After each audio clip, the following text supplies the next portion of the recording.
Bismillahirrahmanirrahim. Alhamdulillahi rabbil alamin. Allahumma salli wa sallim wa barik ala Muhammad wa ala ali Muhammad. Allahumma anfa'na bima 'allamtana wa 'allimna ma yanfa'una wa zidna ilma wa barik lana fi ilmina warzuqna al-ikhlasa fil qawli wal 'amali kamila wa ilman nafi'an la yunsa wa tawfiqan daima wa sihhatan wa yaqinan wa afiyah. Allahumma aftah lana kulla khair, Allahumma kfina bihalalika an haramik wa aghnina bifadlika amman siwaka, amin ya rabbal alamin.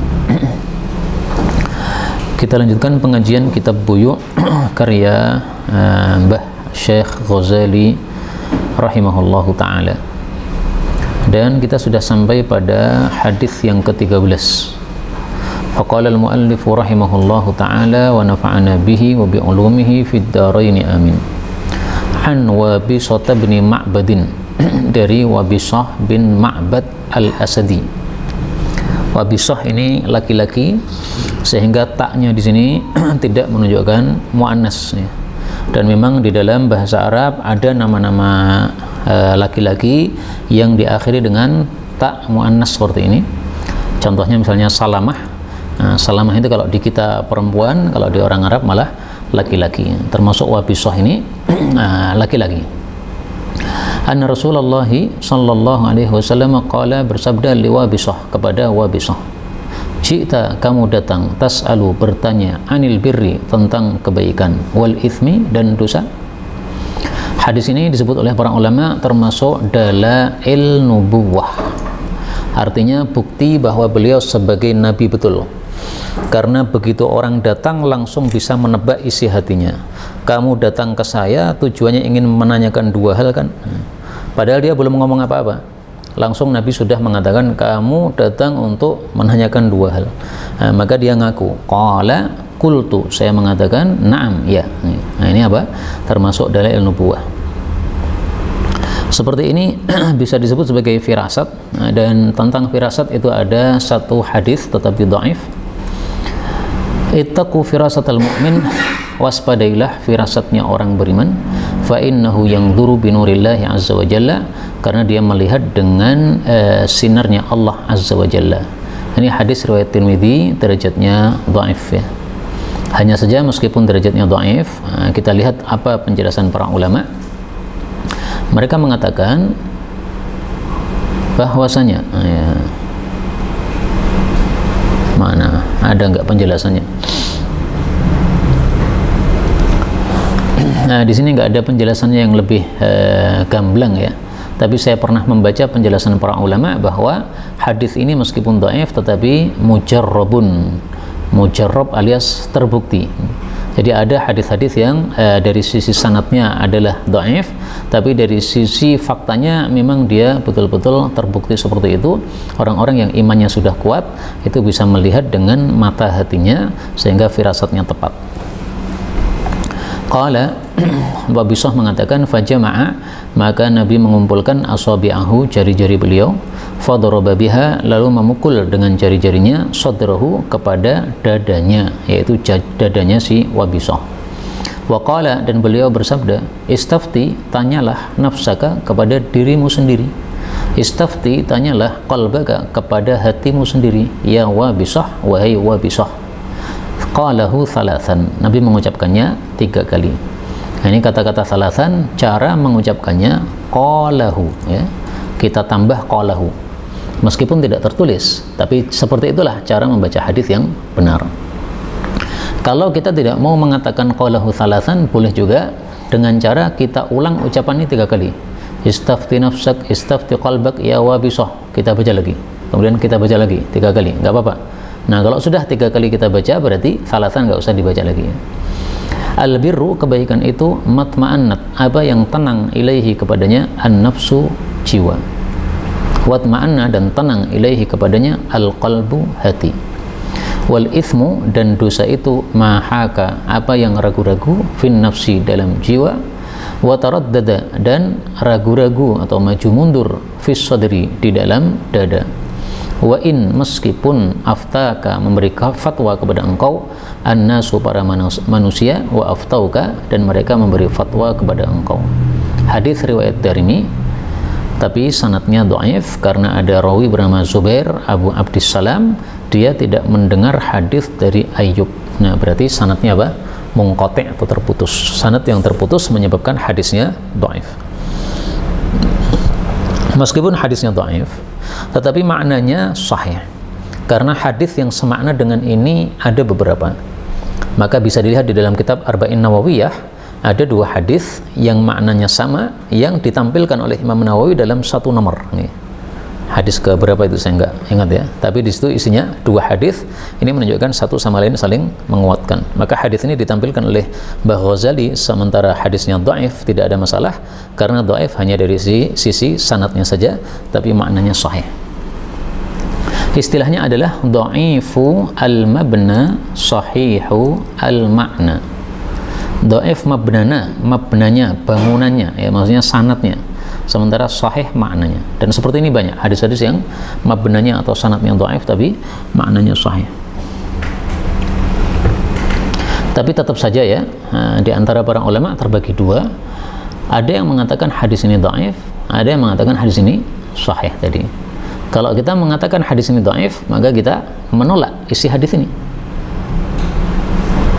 Isinya apa? Istafti qalbak, tanyalah kepada hati. Masa hati jadi rujukan? Nah, kalau orang jelek, hatinya pasti menyuruh kepada kejelekan. Nah, maka yang menolak hadis ini mengatakan ini hadis nggak masuk akal. Semua orang suruh tanya hatinya sendiri, berarti apa? Dia merujuk kepada hatinya masing-masing. Padahal kalau orang hatinya jelek, ya pasti akan menyuruh kepada keburukan. Nah, bagi kita yang mengikuti pendapat yang mensahihkan hadis ini, kita katakan bahwa ini Nabi bersabda kepada siapa? Wabisah. Wabisah itu sahabat Nabi. Sahabat Nabi hatinya bersih. Nah, maka maksud istafti qalbak, tanyalah kepada hatimu. Ini orang-orang yang hatinya masih bersih. Kalau orang yang hatinya sudah mati atau hatinya sudah rusak, tentu saja hadis ini tidak berlaku untuk dia. Jadi orang yang hatinya sudah rusak, para fasik misalnya, ini hadis nggak berlaku untuk dia. Istafti qalbak nggak ada. Karena apa? Kalau dia tanya kepada hatinya, pasti hatinya menyuruh kepada yang buruk. Istafti nafsaka, tanyalah kepada jiwamu. Nah, jiwanya menyuruh kepada yang buruk, sebagaimana Allah sebutkan dalam Al-Quran, innan nafsa la ammaratun bisu'i. Sesungguhnya jiwa itu selalu memerintahkan kepada keburukan. Nah, maka tinggal kita mengikuti pendapat yang mana gitu aja. Kalau kita mengikuti pendapat yang mendhaifkan, otomatis kita buang hadis ini karena dhaif. Kalau kita mengikuti pendapat yang mensahihkan, maka kita tafsiri bahwasanya hadis ini berlakunya untuk orang-orang yang hatinya masih baik atau masih bersih. Contoh kasus saja, ada tetangga saya dulu tanya tentang beli motor bodong. Kemudian sebelum saya jawab, saya tanya, antum sebelum tanya saya sudah tanya kepada ustadz lain belum? Ternyata dia sudah tanya kepada Ustadz Rosyid Ba'asyir. Nah, saya katakan, loh, Ustadz Rosyid itu guru saya. Kalau antum sudah tanya dia, ngapain tanya saya? Nggak perlu lagi. Malah saya tanya, apa jawaban Ustadz Rosyid waktu itu? Ustadz Rosyid ternyata menyampaikan hadis ini. Istafti qalbak. Udah, kamu tanya hati kecilmu aja, gimana? Beli motor bodong. Nah, kata dia, ya hati saya kurang tenang, Ustaz. Ya sudah, kalau kurang tenang nggak usah dibeli. Nah, maka cukup untuk mengetahui mana baik, mana buruk dengan tanya kepada hati kecil kita. Apakah hati kita tenang ataukah tidak tenang? Tenang berarti baik, tidak tenang berarti tidak baik.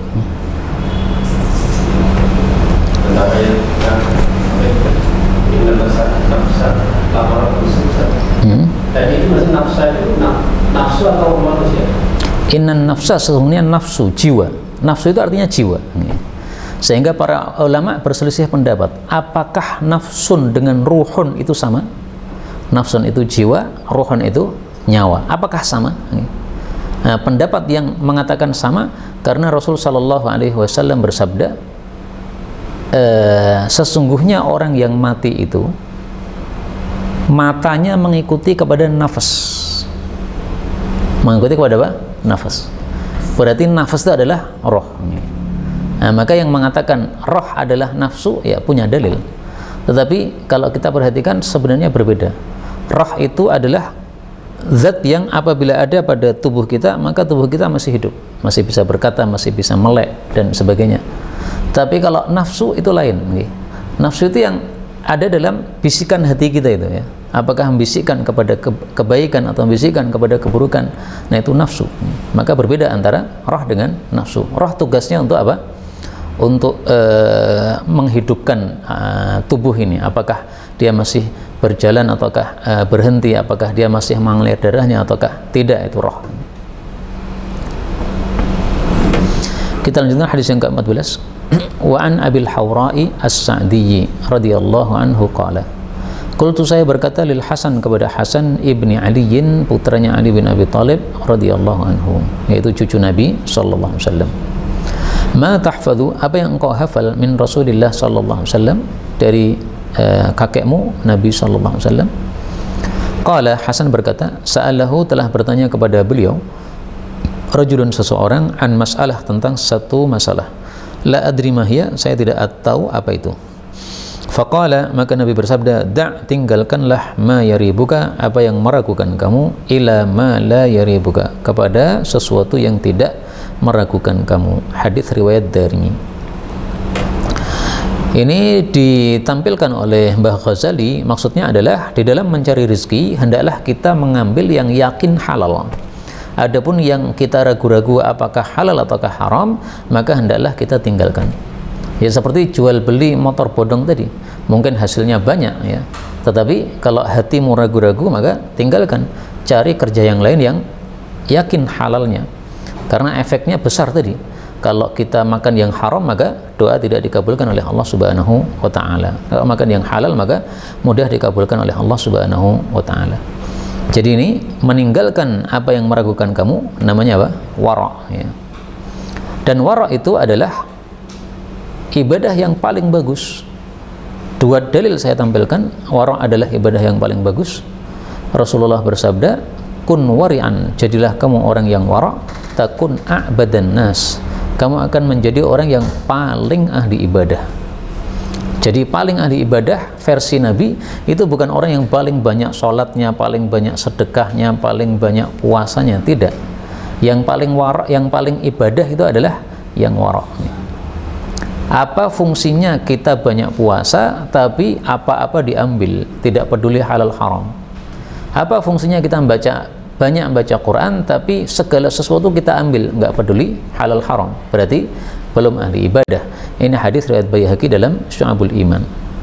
Hadis yang kedua, wa khairu dinikum al-wara'. Rasulullah bersabda, wa khairu dinikum, agama terbaik kalian adalah al-wara'u, sikap wara'. Hadis riwayat Bazzar, derajatnya sahih. Jadi agama ini kan amalannya banyak ya. Nah, yang paling baik di dalam agama kita adalah sikap wara' itu. Karena dengan sikap wara' berarti kita berhati-hati dari segala sesuatu yang tidak halal di hadapan Allah Subhanahu wa Ta'ala. Kemudian kita ambil beberapa faedah dari hadis ini. Hadis ini diriwayatkan oleh cucu Nabi namanya Hasan bin Ali. Nah, ada suatu cerita bahwasanya Ali bin Abi Thalib itu ketika punya anak yang pertama, dia kasih nama Harbun. Harbun artinya perang. Maka Nabi bertanya, kamu kasih nama siapa? Harbun. Oleh Nabi diganti Hasan. Kemudian anak yang kedua dikasih nama lagi Harbun, maka Nabi ganti Husain. Anak yang ketiga dikasih nama Harbun lagi, Nabi ganti Muhsin. Jadi ada Hasan, Husain, Muhsin. Tapi Muhsin ini mati kecil, nah, sehingga yang terkenal Hasan dan Husain. Nah, cerita ini disebutkan dalam oleh Imam Bukhari dalam kitab Adab Mufrad, tapi hadisnya dhaif. Dan menurut saya selain dhaif juga tidak masuk akal ya. Masa Ali bin Abi Thalib sampai 3 kali ngasih nama yang diubah oleh Rasulullah sallallahu alaihi wasallam. Kok bodoman gitu maksud saya. Seandainya kita kan tidak mungkin melakukan itu, ngeyelman kasih nama Harbun padahal sudah diganti oleh Rasul sallallahu alaihi wasallam. Nah, dalam hadis yang dhaif tersebut disebutkan kenapa Nabi itu ngasih nama Hasan dan Husain. Ini hadisnya. Sama Harun, Nabi Harun memberikan nama anaknya Syabar dan Syubair. Wa inni sammaitu bunayya Al-Hasan wal Husain. Kalau saya kasih nama putra saya, yaitu cucu saya, Hasan dan Husain. Sebagaimana Nabi Harun memberi nama kedua anaknya dengan Syabar dan Syubair. Jadi Syabar ini bahasa Ibrani yang artinya Hasan dalam bahasa Arab. Syubair juga begitu, bahasa Ibrani yang artinya dalam bahasa Arab adalah Husain. Nah, kalau tambah satu lagi tadi Muhsin, itu berarti Mushbir. Syabar, Syubair, Mushbir. Hasan, Husain, Muhsin. Ini dhaif hadisnya. Kemudian faedah yang kedua, di sini di sini Hasan ditanya, "Ma tahfadzu min Rasulillah sallallahu alaihi wasallam?" Apa yang kamu hafal dari Rasulullah?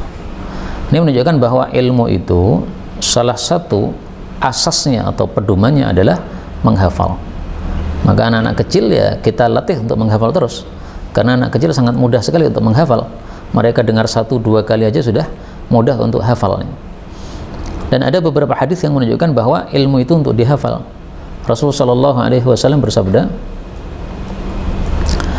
"Wa inni uhaddithukum haditsan," saya akan menceritakan kepada kalian satu hadis, "fahfadhuhu," maka hafalkanlah. Nah, langsung perintah dari Nabi, hafalkan.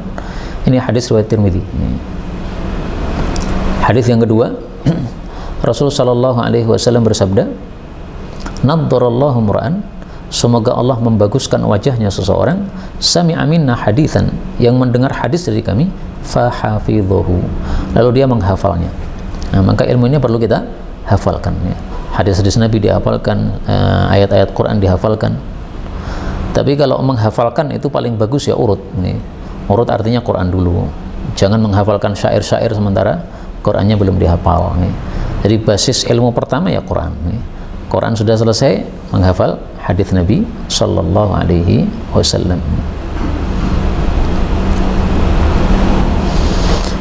Kita lanjutkan hadis yang ke-15. An Jabir bin Abdullah radhiyallahu anhuma anna Rasulullah sallallahu alaihi wasallam qala, Ya Ka'b bin Ujrah, wahai Ka'b bin Ujrah, innahu sesungguhnya la yadkhulul jannah, tidak bakal masuk jannah, lahmun satu daging, nabata yang tumbuh, min suhtin dari sesuatu yang haram. Hadis diriwayatkan oleh Ad-Darimi. Maksudnya tidak masuk jannah itu maksudnya tidak masuk jannah secara langsung ya. Jadi bukan kekal di neraka, bukan. Karena konsepnya yang kekal di neraka itu hanyalah orang-orang yang kafir. Nah, sementara makan sesuatu yang haram ini bukan menyebabkan kekafiran. Berarti orang makan haram masih bisa masuk ke dalam jannah. Nah, maka ini harus ditakwil. Tidak masuk jannah artinya tidak masuk jannah secara langsung. Seperti ini adalah tafsiran Ahlus Sunnah wal Jamaah. Kalau kita menafsiri secara zahir, secara tekstual, tidak masuk jannah, berarti kekal di neraka.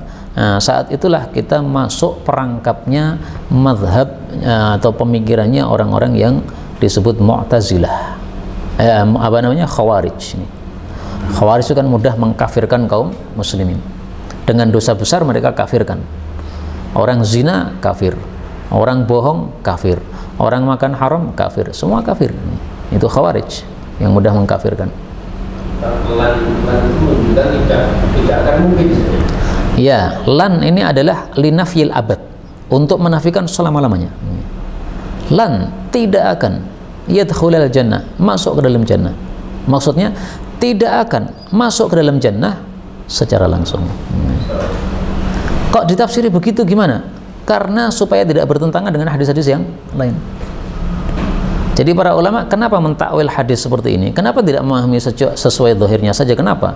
Karena kalau dipahami sesuai zahirnya, nanti hadis-hadis yang lain atau dalil yang lain jadi terbuang. Sementara kaidahnya mengatakan i'malu ad-dalilaini aula min ihmali ahadihima. Menggunakan dua dalil yang zahirnya bertentangan, tapi kita pakai semuanya karena sahih, itu lebih utama daripada membuang salah satunya. Nah, Khawarij di sini sudah ihmali ahadihima, membuang salah satu dalil. Gara-gara apa? Memahami secara zahir. Karena dalil-dalil yang lain menunjukkan bahwa yang kekal di neraka hanya orang-orang kafir saja. Yang tidak kafir tidak kekal di dalam neraka. Dan hadis seperti ini sangat banyak sekali. Sehingga kalau ini kita pahami secara zahir, tidak akan bisa benar pemahaman kita. Saya kasih contoh saja ya. Ini kan cuma lan ya. Ini belum ngeri ini. Masih ada yang lebih ngeri.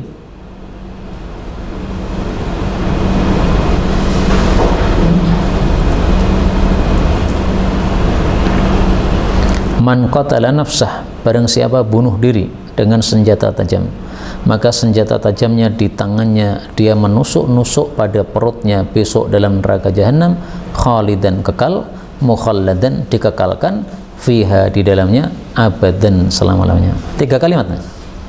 Kekal ini sudah dahsyat, dikekalkan apalagi selama-lamanya, tumpuk 3. Tapi tetap oleh ahlus sunnah wal jamaah dipahami ini maksudnya lama sekali di neraka. Nah, saking lamanya sampai diungkapkan dengan kata-kata kekal, dikekalkan selama-lamanya. Tapi masih bisa masuk surga tidak? Masih bisa, karena dia belum kafir. Ini hadis muttafaqun alaih. Nah, kalau kita memahami sesuai lafalnya, siapa yang bunuh diri berarti kekal di neraka, nggak bakal masuk surga. Terus bagaimana dengan dalil-dalil yang lain? Misalnya dalil yang populer saja, innallaha la yaghfiru ay yushraka bihi wa yaghfiru ma duna dzalika liman yasha. Allah tidak akan mengampuni orang mati kondisi syirik, tapi masih bisa mengampuni semua dosa yang di bawah syirik. Membunuh termasuk di bawahnya syirik. Nah, supaya nggak bertentangan dengan surat An-Nisa ayat 48 ini, maka pahamilah kata-kata la yadkhulul jannah dengan pemahaman ahlus sunnah wal jamaah. Kemudian walid Tirmidzi, innahu sesungguhnya la yarbu, tidaklah menambah, tidaklah bertambah, lahmun satu daging, nabata yang tumbuh, min suhtin dari haram, illa kecuali kanatin naru, neraka itu aula bihi, lebih dekat kepada orang tersebut atau kepada daging tersebut. Jadi makan sesuatu yang haram, daging tumbuh dari yang haram, maka lebih dekat ke neraka daripada dekat kepada surga. Ini ungkapan ini maksudnya kinayah bahwa orang yang makannya haram untuk berbuat maksiat itu gampang. Diajak maksiat mudah nih. Diajak berbuat baik susah nih. Salat jamaah susah. Tahajud susah, baca Quran susah. Tapi judi mudah nih. Apalagi sekarang kan yang merebak itu apa? Judi online nih. Nah, itu bisa semua orang kena itu. Orang-orang yang pakai jilbab, masya Allah, ikutan judi online, menghabiskan harta suaminya beberapa. Saya dapat cerita seperti itu, seorang istri menghabiskan harta suaminya ya gara-gara ya judi online dan sebagainya. Masya Allah, naudzubillah. Ini tampilannya tampilan muslim atau muslimah, tapi apa? Perilakunya perilaku yang tidak islami begitu. Nah, itu salah satu sebabnya mungkin karena ini, nabata min suhtin, dagingnya tumbuh dari haram. Orang tuanya kerja haram, anaknya makan yang haram, akhirnya pas dewasa ikut-ikutan yang haram, parah sudah. Sehingga ini kalaupun apa namanya, bagi anak-anak kita itu mereka masih boleh makan yang haram dari orang tuanya karena mereka belum bekerja, tapi mari kita sebagai orang tua itu mengasihani mereka. Karena kalau sejak kecil sudah dikasih makan yang haram, meskipun bagi mereka masih halal, tapi bisa ada pengaruhnya ketika apa? Dewasa nanti. Ketika dewasa, dagingnya ini ada pengaruhnya. Na'udzubillahi min syarri dzalik. Ada dampaknya. Nah, kemudian yarbu ini dari kata-kata riba, yang riba itu artinya tambahan, ya. Maka riba disebut riba karena ada tambahan atau ada bunga. Maka yarbu artinya bertambah. Hadis yang ke-16, wa Nabi Hurairah radhiyallahu anhu qala Rasulullah sallallahu alaihi wasallam, ayyuhan nas, wahai para manusia, innallaha, sesungguhnya Allah, tayyibun, maha baik, la yaqbalu, tidak menerima, illa tayyiban, kecuali yang baik. Wa innallaha, dan sesungguhnya Allah, amara, menyuruh, al-mu'minin, orang-orang beriman, bima amara bihi, dengan apa yang dia menyuruh dengannya kepada al-mursalin, para rasul. Faqala, Allah mengatakan, ya ayyuhar rusul, wahai para rasul, kulu, makanlah, minat tayyibat, dari yang halal-halal, wa'malu salihah, dan beramal salihlah. Ini sesungguhnya saya bima ta'maluna alim, dengan apapun yang kalian amalkan mengetahui. Ini surat Al-Mu'minun ayat 51. Kemudian Allah mengatakan juga, ya ayyuhalladzina amanu, isinya sama, kulu, makanlah, min tayyibati, dari yang halal, ma razaqnakum, yang kami rizkikan kepada kalian. Ini surat Baqarah 172. Thumma, kemudian dzakara, beliau menyebutkan ar-rajula, seseorang, yutilus safar, memanjangkan safar, ash'atha, yang dia kusam rambutnya, akbara, berdebu karena safarnya yang panjang, yamuddu yadaihi, dia menengadahkan atau menjulurkan kedua telapak tangannya, ila sama, ke langit, mengatakan ya Rabbi, Wa mat'amuhu, tetapi makanannya haram. Wa mashrabuhu, minumannya haram. Wa malbasuhu, pakaiannya haram. Wa ghudhiya, dan dia dikasih makan, maksudnya ketika kecil, bil haram, dengan sesuatu yang haram. Fa anna, maka bagaimana mungkin yustajabu, dikabulkan, lidzalika, untuk orang tersebut. Hadis riwayat Muslim, ya. Nah, inilah dalil bahwasanya orang yang makan haram atau minum yang haram atau makan yang haram, doanya jauh dari mustajab. Hanya kalau kita balik, orang yang makan halal, minum yang halal, memakai yang halal, maka doanya lebih mustajab. Kalau kita balik. Dan ada hadisnya yang menunjukkan itu, meskipun dhaif. Tapi dhaifnya secara sanad saja, secara makna tetap sahih karena dikuatkan hadis ini tadi.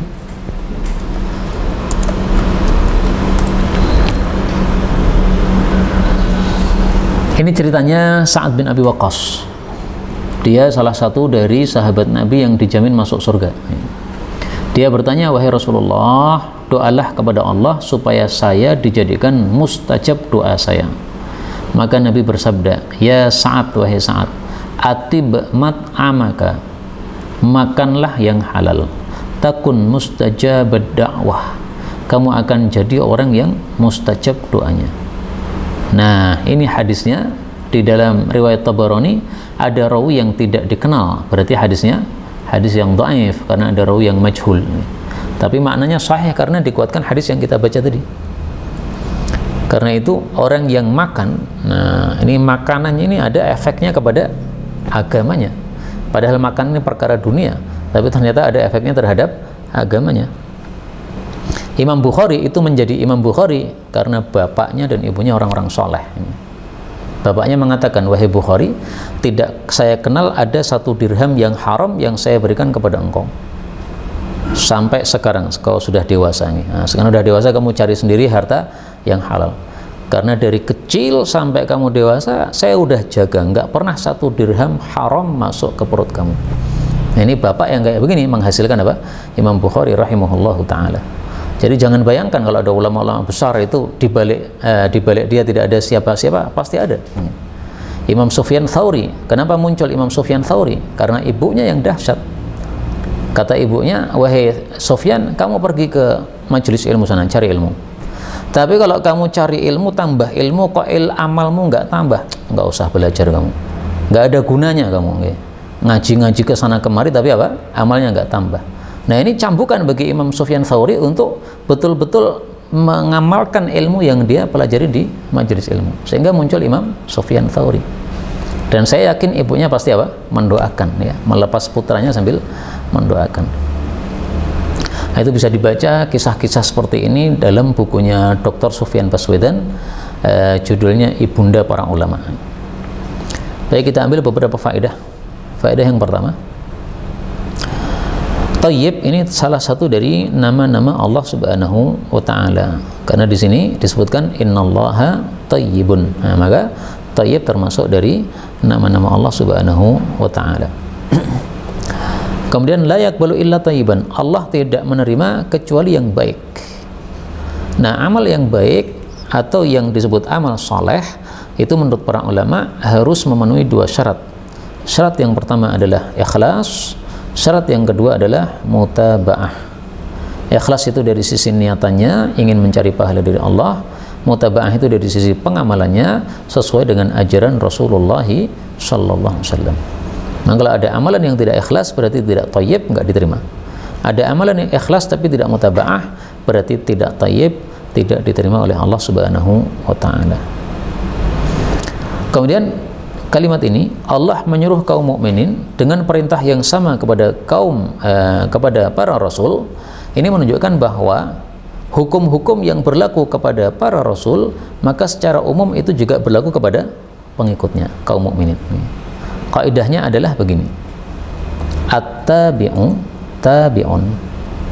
At-tabi'u, pengikut itu, tabi'un, mengikuti. Jadi kalau Nabi dikasih hukum apa oleh Allah, maka hukum itu berlaku untuk kita. Istri-istri Nabi dikasih hukum apa oleh Allah, berlaku juga untuk kaum muslimat. Saya kasih contoh. Misalnya pada surat Al-Ahzab, Allah mengatakan kepada istri-istri Nabi. Jelas ayatnya ini kepada istri Nabi. ya nisa'an nabi, wahai istri nabi, lastunna ka ahadim minan nisa, kalian tidak seperti wanita yang lain. Ini taqwaitunna, kalau kalian takwa, fala takhda'na bil qaul, jangan melembut-lembutkan ucapan, karena nanti orang laki-laki yang dalam hatinya ada penyakit syahwat akan menjadi ingin berbuat atau berhasrat kepada kalian. Nah, ini kalimatnya fala takhda'na bil qaul, jangan melembutkan suara kepada laki-laki. Ini berlaku untuk semua kaum muslimat. Enggak ada satupun ahli tafsir mengatakan ini khusus para istri Nabi. Untuk perempuan muslimah boleh melembut-lembutkan suara, enggak ada ya. Ini semuanya berlaku untuk apa? Kaum muslimah. Karena tadi kaidahnya at-tabi'un tabi'un.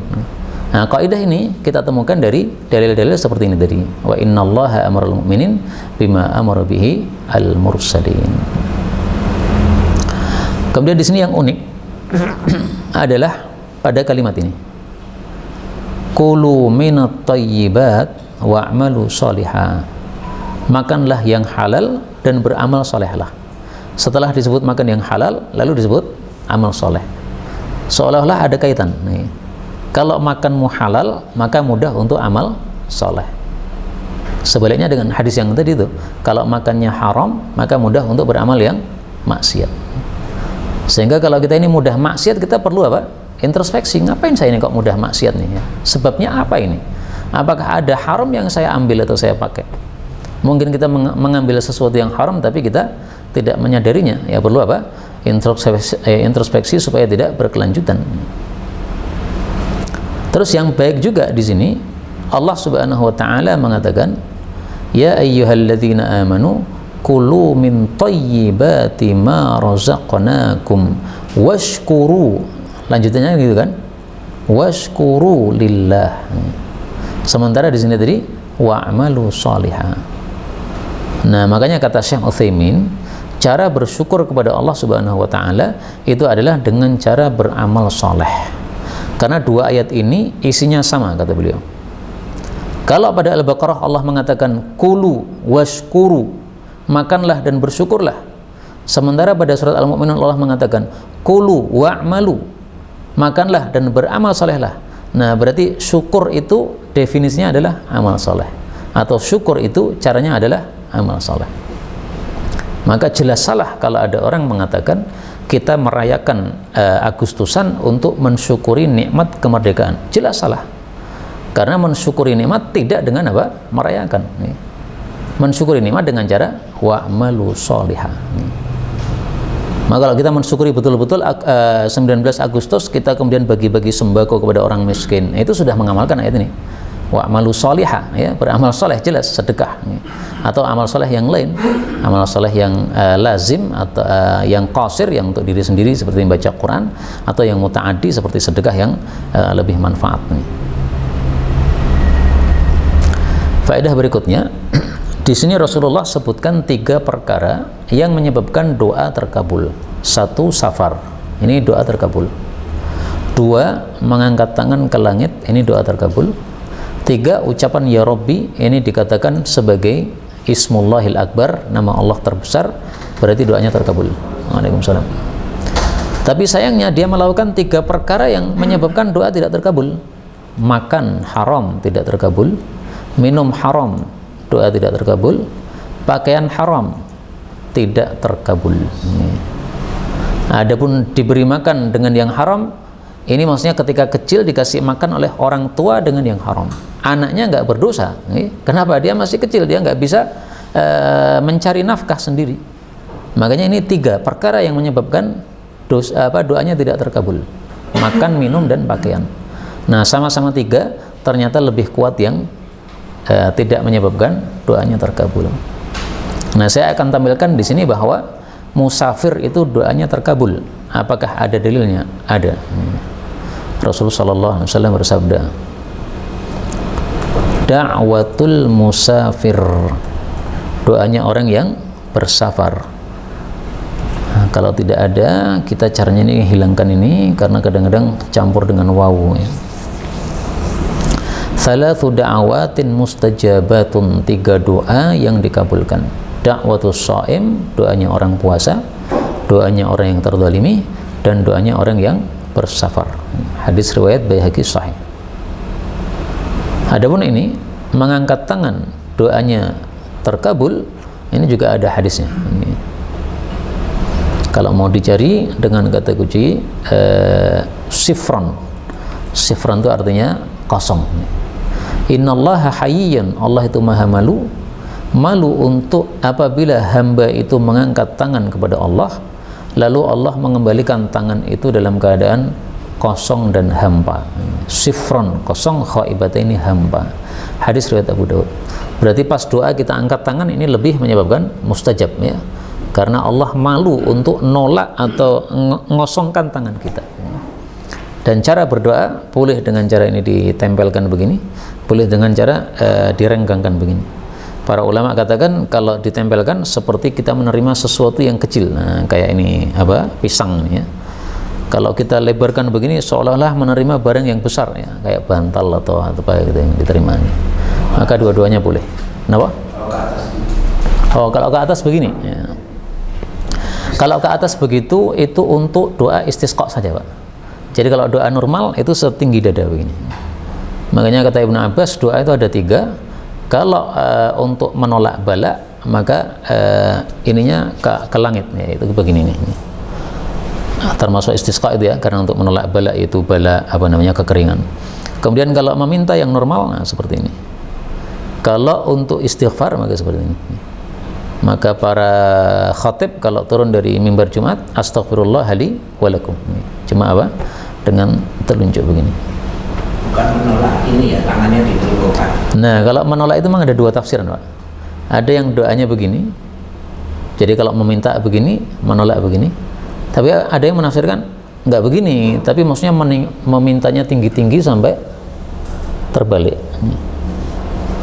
Nah, panjenengan cocok yang mana terserah. Kalau cocok yang pendapat begini juga boleh. Tolak balik begini. Kalau saya kok merasa aneh itu, masuk doa kayak gini. Sehingga saya lebih masuk akal yang begini.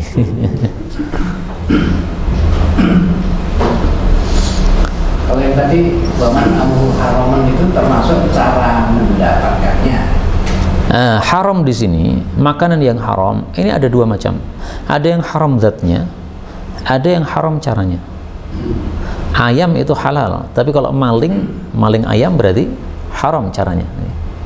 Kalau haram zatnya ya kayak anjing, babi dan sebagainya, semuanya sama itu. Ya. Kemudian ya Rabbi, apa dalilnya bahwa ya Rabbi ini menyebabkan doa mustajab? Ini riwayat yang disebutkan oleh Imam Hakim dalam kitab Mustadrak ala Sahihaini lil Hakim. Tulis di situ Ismullahil Akbar, nama Allah yang terbesar. Ini pendapat dari 2 sahabat Nabi, 1 Abu Darda, 2 Ibnu Abbas. Keduanya mengatakan sesungguhnya Ismullahil Akbar, nama Allah yang terbesar yang kalau kita minta pasti dikabulkan, itu adalah Rabbi. Ini hadis riwayat Hakim dalam Mustadrak. Nah, maka sudah ketemu 3-tiganya ini, safar, mengangkat tangan, dan ya Rabbi ini doa mustajab. Tapi sayangnya makan haram, minum haram, pakaian haram menyebabkan doa tidak mustajab, sehingga lebih menang yang haramnya. Karena itu muncul kaidah gini, Pak.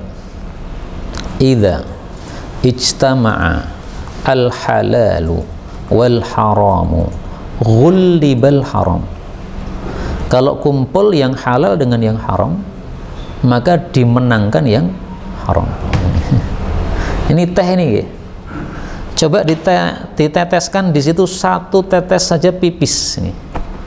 Udah nggak boleh diminum ini, karena udah najis.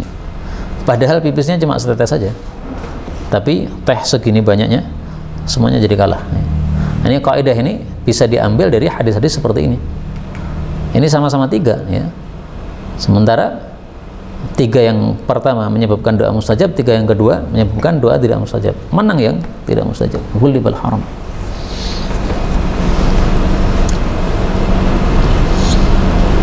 Kemudian juga yang kita ambil pelajaran dari hadis ini adalah bahwasanya Rasul sallallahu alaihi wasallam kadang-kadang menyampaikan hadis itu menafikan tapi dalam bentuk pertanyaan seperti ini. Fa anna yustajab, bagaimana mungkin dikabulkan? Maksudnya tidak mungkin dikabulkan. Nah, seperti ini dalam ilmu bahasa Arab termasuk kefasihan yang tinggi seperti ini. Orang menyampaikan peniadaan tapi dalam bentuk pertanyaan. Termasuk juga kefasihan yang tinggi adalah orang menyampaikan perintah tapi bentuknya pertanyaan. Nah, mungkin kalau kita tidak menganggap bahwa itu apa sebagai satu kefasihan yang tinggi ya, tapi orang Arab yang paham bahasa Arab mereka akan sadar bahwa wah ini betul-betul Nabi sungguhan menyampaikannya sehingga disampaikan dalam bentuk pertanyaan. Seperti dalam Al-Quran Allah Subhanahu wa Ta'ala bertanya tentang minuman keras, surat Al-Maidah ayat 91. Setelah disebutkan kejelekan minuman keras, setan ingin membuat permusuhan, kebencian, kemudian menghalangi dari zikir dan salat. Nah, pertanyaannya sepele aja, fahal antum muntahun, maukah kalian berhenti? Ini orang Arab yang paham bahasa Arab ditanya seperti ini sudah seperti dipukul dia. Wah, ini sudah harus berhenti total. Makanya Sayyidina Umar begitu mendengar ayat ini langsung menjawab, intahaina ya Rabbana, intahaina ya Rabbana. Karena dia orang Arab betul. Nah, kalau orang Jawa mungkin nggak merasa nih, mau berhenti apa boten, malah dijawab boten. Nah, ini kurang ajar nih, karena nggak paham bahasa Arab. Kalau orang Jawa mungkin dengan di ujo, yang bela orang tutup no. Nah, itu kalimat yang apa sepadanannya ya, sepadannya apa bahasa Arab adalah seperti itu tadi. Bukan dengan pertanyaan tapi dengan ujo tadi. Nah, kalau di ujo gitu kita malah seperti dipukul. Wes terus nokono, malah jadi susah kita kalau terus nokono gitu. Tapi anak sekarang suruh naik, enggak tenang. Udah rusak salikohnya, tapi ahnya sudah rusak. Baik, ini sudah 40 menit dan saya lelah karena sejak sore tadi ngomong terus. Kalau mau dilanjutkan pertanyaan silahkan. Tapi untuk nambah satu hadis saya udah lelah. Nggak, silakan. Tadi yang kedua tadi yang soleh itu ada dua, ikhlas dengan apa yang satu? Satunya mutaba'ah, Pak. Mutaba'ah itu mengikuti, ya, mengikuti sunnah Rasul Sallallahu Alaihi Wasallam. Dalil ikhlas innamal a'malu binniyat. Dalil mutaba'ah man amila amalan laisa alaihi amruna fahuwa raddun itu. Kalau makanan itu dagingnya itu diperselisihkan para ulama itu kita pilih salah satu yang kita yakini atau lebih baik ditinggalkan? Makanya itu bukan. Nah tadi ta'ma yaribuka ila ma la yaribuka. Misalkan rokok itu ya, sebagian mengatakan haram, sebagian mengatakan makruh. Udah tinggalkan aja. Itu kan bukan makanan. Kalau masih makanan sama sebenarnya, ya, sebenarnya sama aja. Orang Arab kalau menyebut ngerokok itu apa? Syaribat dukhan, minum asap. Jadi babnya bab minum. Dan orang ngerokok itu membatalkan puasa. Sama dengan makan minum sama. Kalau kaidah yang populer untuk pertanyaan antum tadi, kaidahnya ini. Al-khuruju minal khilafi mustahab. Keluar dari perselisihan ulama itu disukai atau disunnahkan. Ada dua pendapat, ambil yang aman. Selesai. Misalnya makan tangan kiri ini. Syafi'iyah mengatakan makruh, berarti nggak haram. Hanabilah mengatakan haram, berarti berdosa. Udah pakai tangan kanan selesai kan? Daripada kita pakai tangan kiri yang diragukan atau diperselisihkan. Atau kalau yang sering terjadi kan itu mengenai sholat subuh itu. Gimana?